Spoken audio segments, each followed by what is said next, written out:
Welcome to a new video. Primary TET 2017 TET 2022 প্রশ্নবল মামলার শুনানি আজকে মহামান্য ডিভিশন বেঞ্চে ছিল।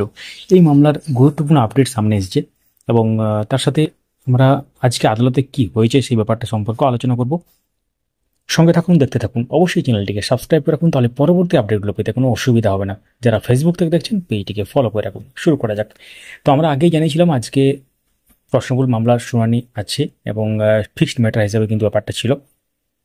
এই মামলাটি অনেকদিন ধরে চলছে। টেট 2017 টেট 2022 সংক্রান্ত যে প্রশ্ন উত্তর অসঙ্গতি মামলা বলতে পারেন।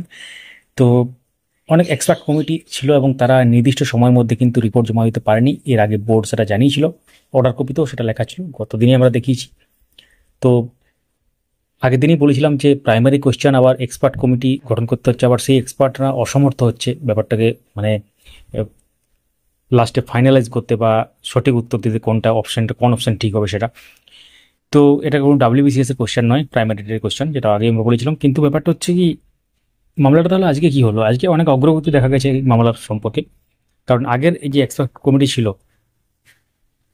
আগে কি ছিল আমরা বলেছিলাম যে ম্যাথামেটিক্স এবং ইংলিশের যে পেডাগোগি যে প্রশ্নগুলো সেটা নিয়ে অসঙ্গতি ছিল বা সেটা তারা ক্লিয়ার করতে পারেনি, বা কোনটা অপশান ঠিক হবে কোন অপশানটা সেটা কিন্তু করতে পারেনি ঠিকঠাক। তো এবার যেটা হলো, এবার এক্সপার্ট কমিটি নতুনভাবে গঠন করা হলো এবং সেখানে যাদবপুর বিশ্ববিদ্যালয়, প্রেসিডেন্সি বিশ্ববিদ্যালয় এবং পর্ষদের নতুন এক্সপার্ট মিলে কিন্তু এটা বিশ্লেষণ করা হবে।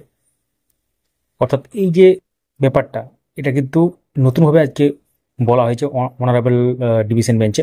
এবং সেক্ষেত্রে পরবর্তী 3 সপ্তাহের মধ্যে এই মূল্যায়ন বা এক্ষেত্রে তারা যে খতিয়ে দেখান ব্যাপারগুলো আর কি, এটা শেষ করে রিপোর্ট জমা দিতে হবে 3 সপ্তাহের মধ্যে।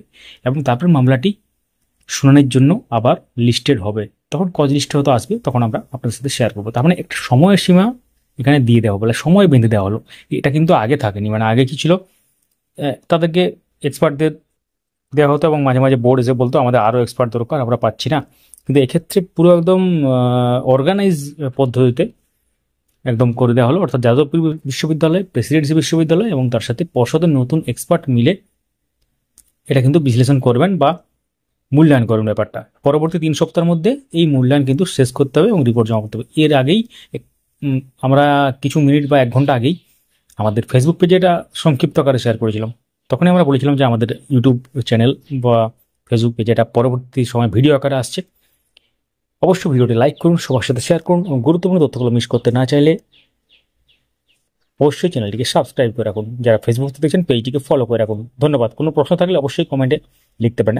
আপনারা কি এই মামলার পিটিশনার, সেটাও কিন্তু কমেন্টে জানাতে ভুলবেন না। ধন্যবাদ।